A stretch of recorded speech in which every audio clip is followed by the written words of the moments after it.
सादत हसन मंटो, ठंडा गोश्त, वो अफसाना जो मंटो के लिए बहुत गर्म साबित हुआ। उर्दू की मुतअद्दिद तसानीफ ऐसी हैं जिन पर मुख्तलिफ इल्ज़ामात के तहत मुकदमात चले। वो तसानीफ ज़ब्त हुई और बाज़ मुसन्निफ़ीन को कैदो बंद या जुर्माने की सौबतें भी बर्दाश्त करनी पड़ी। इन तसानीफ में डिप्टी नज़ीर अहमद के इम्हाते इलामा, मुंशी प्रेमचंद की सोज़ बतन और तरक्की पसंद अफसाना निगारों के मजमूए अंगारे के नाम सहरे फहरिस्त हैं। मगर सादत हसन मंटो तमाम मुसन्निफ़ीन पर बाजी ले गए। क़याम पाकिस्तान से कबल मंटो के 3 अफसानों काली शलवार, धुआं और बू पर फहाशी के इल्ज़ाम में मुकदमात चले। इन मुकदमात में सजाएं भी हुई, लेकिन हर मर्तबा अपील करने पर अदालत में मंटो और उनके अफसानों को फहाशी के इल्ज़ाम से बरी कर दिया गया। क़याम पाकिस्तान के बाद सादत हसन मंटो ने जो पहला अफसाना तहरीर किया उसका नाम ठंडा गोश्त था। ये ना सिर्फ क़याम पाकिस्तान के बाद मंटो की पहली तख्लीक थी, बल्कि अपनी मखसूस नौयत के एतबार से भी इसको बड़ी अहमियत हासिल है। मंटो का ये शोहराए आफाक अफसाना लाहौर के अदबी माहनामा जावेद की मार्च 1949 की इशाअत में शाये हुआ था। रोजनामा इनकलाब में शाये होने वाली एक खबर के मुताबिक 30 मार्च को रसाले के दफ्तर पर छापा पड़ा और रसाले की तमाम कॉपियां जब्त कर ली गईं। खबर में बताया गया कि छापे का सबब ठंडा गोश्त की इशाअत था। इस खबर में इस बात पर भी ताज्जुब का इजहार किया गया था कि ये रसाला एक दिन पहले ही मार्केट में आया था। 7 मई 1949 को हुकूमत पंजाब की प्रेस ब्रांच ने सादत हसन मंटो के अलावा जावेद के मुदीर आरिफ अब्दुल मतीन और नाशिर नसीर अनवर के खिलाफ ठंडा गोश्त की इशाअत पर मुकदमा दर्ज करवा दिया। मंटो ने ठंडा गोश्त पर चलने वाले मुकदमे की मुकम्मल रुदात उस नाम से छपने वाले अफसानवी मजमूए के पेश लफ्ज़ में रहमत महर दरख्शां के नाम से तहरीर की है। मंटो लिखते हैं कि जब मैं हिंदुस्तान की सकूंत तर्क करके जनवरी 1948 में लाहौर पहुंचा तो 3 महीने तक मेरे दिमाग की हालत अजीबोगरीब रही। मुझे समझ में नहीं आता था कि मैं कहाँ हूँ, हिंदुस्तान में हूँ या पाकिस्तान में। बार बार दिमाग में उलझन पैदा करने वाला सवाल पूछता, क्या पाकिस्तान का अदब अलहदा होगा? अगर होगा तो कैसे होगा? वो मजीद लिखते हैं कि वो सब कुछ जो सालम हिंदुस्तान में लिखा गया है उसका मालिक कौन है? क्या उसको भी तकसीम किया जाएगा? क्या हिंदुस्तानियों और पाकिस्तानियों के बुनियादी मसाइल एक जैसे नहीं? क्या हमारी रियासत मजहबी रियासत है? रियासत के तो हम हर हालत में वफादार रहेंगे, मगर क्या हमें हुकूमत पर नुक्ताचीनी की इजाज़त होगी? आज़ाद होकर क्या यहाँ के हालात फिरंगी अहले हुकूमत के हालात से मुख्तलिफ होंगे? उसके बाद मंटो फैज़, चिराग हसन हसरत, अहमद नदीम कासमी और साहिर लुधियानवी से मिले, मगर कोई भी उनके सवालात का जवाब नहीं दे सका। उन्होंने हल्के फुल्के मज़ामीन लिखने शुरू किए जो अमरोज़ में शाये हुए। मज़ामीन का ये मजमुआ बाद में तल्ख, तर्श और शीरी के उन्वान से शाये हुआ। उस ज़माने में अहमद नदीम कासमी ने लाहौर से नकूश जारी किया। कासमी साहब के फरमाइश पर मंटो ने पाकिस्तान में अपना एक पहला अफसाना ठंडा गोश्त तहरीर किया। मंटो लिखते हैं कि कासमी साहब ने अफसाना मेरे सामने पढ़ा। अफसाना ख़त्म करने के बाद उन्होंने मुझसे माजरत भरे लहजे में कहा, मंटो साहब माफ़ कीजिए, अफसाना बहुत अच्छा है लेकिन नकूश के लिए बहुत गर्म है। चंद दिन के बाद कासमी साहब की फरमाइश पर मंटो ने एक और अफसाना लिखा जिसका उन्वान खोल दो था। यह अफसाना नकूश में शाये हुआ, मगर हुकूमत ने नकूश की इशाअत 6 माह के लिए बंद कर दी। अखबारात में हुकूमत के इस इक़दाम के खिलाफ एहतजाज हुआ, मगर हुकूमती हुक्म अपनी जगह पर कायम रहा। जगदीश चंद्र वधान ने अपनी किताब मंटो नामा में लिखा है कि अहमद नदीम कासमी की माजरत के बाद मंटो ने ठंडा गोश्त अदब लतीफ़ के मदीर चौधरी बरकत अली को दे दिया, मगर प्रेस के इनकार की वजह से ये अफसाना उस रसाले में शाये ना हो सका। उसके बाद मंटो ने ये अफसाना मुमताज़ शीरी को रवाना किया, मगर उन्होंने भी उसे पसंद करने के बावजूद छापने से माजरत कर ली। मुमताज़ शीरी के बाद आरिफ अब्दुल मतीन ने अपने रिसाले जावेद के लिए मंटो से ठंडा गोश्त बहुत इसरार से मांगा। उस वक्त ये अफसाना सवेरा के मालिक चौधरी नज़ीर अहमद के पास था। चुनांचे मंटो ने एक रुकात उनके नाम लिख दिया।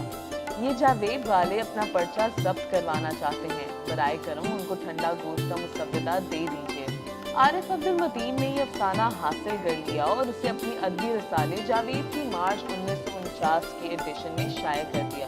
منٹو نے لکھا ہے کہ جاوید پر 1 ماہ بعد چھاپا پڑا، جبکہ انقلاب میں شائع ہونے والی خبر کے مطابق یہ چھاپا جاوید کی اشاعت کے اگلے ہی دن پڑ گیا۔ منٹو کا بیان زیادہ درست محسوس ہوتا ہے کیونکہ اس وقت تک جاوید کا شمار لاہور اور بیرون لاہور تقسیم ہو چکا تھا۔ جاوید کے دفتر پر یہ چھاپا پریس برانچ کے انچارج چودھری محمد حسین کی ایما پر مارا گیا تھا، اور منٹو لکھتے ہیں کہ گو ضعیفی کے باعث چودھری محمد حسین کے ہاتھ کمزور ہو چکے تھے، مگر انہوں نے زور کا ایک جھٹکا دیا اور پولیس کی مشینری حرکت میں آ گئی۔ اس نے منٹو جیسے سخت جان کے کس بل نکال کر رکھ دیے۔ معاملہ پریس ایڈوائزری بورڈ کے سامنے پیش ہوا، جس کا کنوینر پاکستان ٹائمز کے ایڈیٹر فیض احمد فیض تھے، اور بورڈ میں سول اینڈ ملٹری گزٹ کے FW بیسٹن، زمیندار کے مولانا اختر علی، نوائے وقت کے حمید نظامی، سفینہ کے وقار امبالوی اور جدید نظام کے امین الدین صحرائی شامل تھے۔ چودھری محمد حسین نے بورڈ کے سامنے پرچے کی دیگر باغیانہ اور اشتعال انگیز مضامین پیش کیے، مگر بورڈ نے ان الزامات کو تسلیم کرنے سے انکار کر دیا، لیکن نزلہ ٹھنڈا گوشت پر گرا۔ فیض صاحب نے اسے غیر فحش قرار دیا، مگر مولانا اختر علی، وقار امبالوی اور حمید نظامی نے اسے معلوم قرار دیا۔ فیصلہ یہ ہوا کہ اب معاملہ عدالت پر چھوڑ دیا جائے۔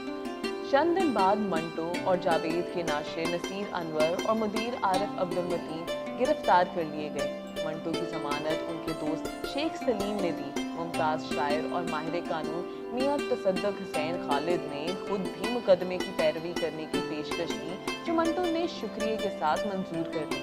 مقدمہ مجسٹریٹ AM سعید کی عدالت میں پیش ہوا۔ استغاثے کی جانب سے مسٹر محمد یعقوب، محمد طفیل حلیم، ضیاء الدین احمد اور چند دیگر افراد پیش کیے گئے۔ صفائی کے گواہان کے لیے 30 افراد کی فہرست پیش کی گئی تو مجسٹریٹ صاحب نے کہا کہ میں اتنا ہجوم نہیں بلا سکتا۔ بہت رد و قد کے بعد وہ 14 گواہ بلانے پر تیار ہوئے، جن میں کل 7 گواہ عدالت کے سامنے پیش ہوئے۔ ان گواہان میں سید عابد علی عابد، احمد سعید، ڈاکٹر خلیفہ عبدالحکیم، ڈاکٹر سعید اللہ، فیض احمد فیض، صوفی غلام مصطفیٰ، تبسم اور ڈاکٹر آئی لطیف نے منٹو کے حق میں بیانات قلم بند کروائے۔ عدالت کی جانب سے 4 گواہ تاجور نجیب آبادی، آغا شورش کاشمیری، ابو سعید بزمی اور محمد دین تاثیر پیش ہوئے۔ پہلے 3 گواہان نے افسانے کو ذلیل، گندا اور قابل اعتراض قرار دیا، جبکہ ڈاکٹر تاثیر کا کہنا یہ تھا کہ یہ افسانہ ادبی لحاظ سے ناقص ہے۔ کچھ ایسے الفاظ ہیں جن کو ناشائستہ کہا جا سکتا ہے، لیکن میں فحش اس لیے نہیں کہتا کہ لفظ فحش کی تعریف کے متعلق میں خود واضح نہیں ہوں۔ ان گواہان کے بیانات کے بعد منٹو نے اپنا تحریری بیان داخل کیا۔ جگدیش چندر ودھان لکھتے ہیں، آخر 16 جنوری 1950 کی تاریخ آن پہنچی۔ عدالت نے ملزمان کو فحش افسانہ لکھنے اور چھاپنے کے الزام میں 300 روپے فی گز جرمانے کی سزا سنائی اور منٹو کو 3 ماہ قید، جبکہ نصیر انور اور عارف عبد المتین کو 21 یوم کی قید بامشقت کی سزا سنا دی۔ ملزمان نے اس فیصلے کے خلاف سیشن عدالت میں اپیل کی، جہاں مجسٹریٹ عنایت اللہ خان نے ملزمان کی اپیل منظور کرتے ہوئے ماتحت عدالت کا فیصلہ منسوخ کر دیا اور تینوں ملزمان کو باعزت بری کرتے ہوئے ان کا ادا کردہ جرمانہ واپس کرنے کا حکم صادر کر دیا، مگر حکومت نے اس فیصلے کے خلاف ہائی کورٹ میں اپیل دائر کر دی۔ لاہور ہائی کورٹ کے چیف جسٹس محمد منیر اور جسٹس محمد جان نے اپیل کی سماعت کی۔ انہوں نے 8 اپریل 1952 کو اپنا فیصلہ سنایا۔ یہ فیصلہ بہت وزنی تھا اور فحاشی پر دیے گئے فیصلوں میں سنگ میل کی حیثیت رکھتا ہے۔ جسٹس محمد منیر نے فحاشی کے بارے میں پیش کی جانے والی ہر دلیل کا بہت واضح جواب دیا اور فیصلے میں لکھا کہ ٹھنڈا گوشت کا خاکہ بے ضرر ہے، مگر تفصیلات اور پیرایہ بیان فحش ہیں۔ چنانچہ سعادت حسن منٹو اور ان کے ساتھیوں کو 300 روپے فی گز جرمانہ یا عدم ادائیگی جرمانے کی صورت میں 1 ماہ قید سخت کی سزا حکم سنایا جاتا ہے۔ یوں پاکستان کی ادبی اور عدالتی تاریخ کا یہ منفرد مقدمہ اپنے انجام کو پہنچا۔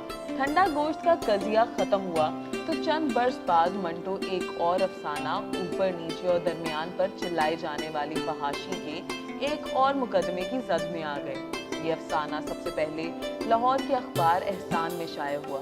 उस वक्त तक चौधरी मोहम्मद हुसैन वफात पा चुके थे। चुनांचे लाहौर में खैरियत रही, मगर बाद अज़ां जब ये अफसाना कराची के एक पर्चे क़याम मशरिक़ में शाया हुआ तो वहाँ की हुकूमत हरकत में आई और मंटो को अदालत में तलब कर लिया गया। ये मुकदमा मजिस्ट्रेट मेहदी अली सिद्दीकी की अदालत में पेश हुआ, जिन्होंने सिर्फ चंद समाअतों के बाद मंटो को 25 रुपए जुर्माना किया। जुर्माना फौरन अदा कर दिया गया और यूं इस आखिरी मुकदमे से भी मंटो की खलासी हुई। बलराज मेन राह ने अपनी किताब दस्तावीज में लिखा है कि मेहदी अली सिद्दीकी मंटो के मदाह थे। उन्होंने अगले रोज मंटो को कॉफी पीने की दावत दी। उन्होंने कॉफी की दावत के दौरान मंटो से कहा कि मैं आपको इस दौर का बहुत बड़ा अफसाना निगार मानता हूँ। आपसे मिलने का मकसद सिर्फ ये था कि आप ये ख्याल दिल में लेकर ना जाएं कि मैं आपका मदाह नहीं। मंटो लिखते हैं कि मैं सख्त मुतहय्यर हुआ। आप मेरे मदाह हैं तो जनाब आपने मुझे जुर्माना क्यों किया? वो मुस्कुराए और कहा, इसका जवाब मैं आपको 1 बरस के बाद दूंगा। 1 बरस बाद मेहदी अली सिद्दीकी ने इस मुकदमे की रुदात 5वां मुकदमा के उन्वान से एक अदबी जरीदे अफकार में शाया करवाई, मगर उस वक्त तक मंटो वफात पा चुके थे। मेहदी अली सिद्दीकी ने मुकदमे की ये तमाम रुदात अपनी खुद नविश्त तवाने अमरी बला कमो कास्ट में भी तहरीर की है। मेहदी अली सिद्दीकी ने इस मजमून में लिखा कि 1954 के आखिरी ज़माने में मुझे मालूम हुआ कि मंटो ने एक ताज़ा मजमूआ मज़ामीन शाये किया है जिसका नाम है ऊपर नीचे और दरमियान। मुझे हैरत भी हुई और खुशी भी जब लोगों ने बताया कि मंटो ने ये मजमूआ मेरे नाम से मानून किया है। उनके पुरखलूस मोहब्बत और बेतकल्लुफ़ एतबार का इससे बेहतर सबूत मिलना मुश्किल है। मैं एक गैर मारूफ सा आदमी खुश हूँ कि शायद यूं ही मेरा नाम नवादिर अदबी के रूप में कुछ दिनों अदबी दुनिया में रह जाए।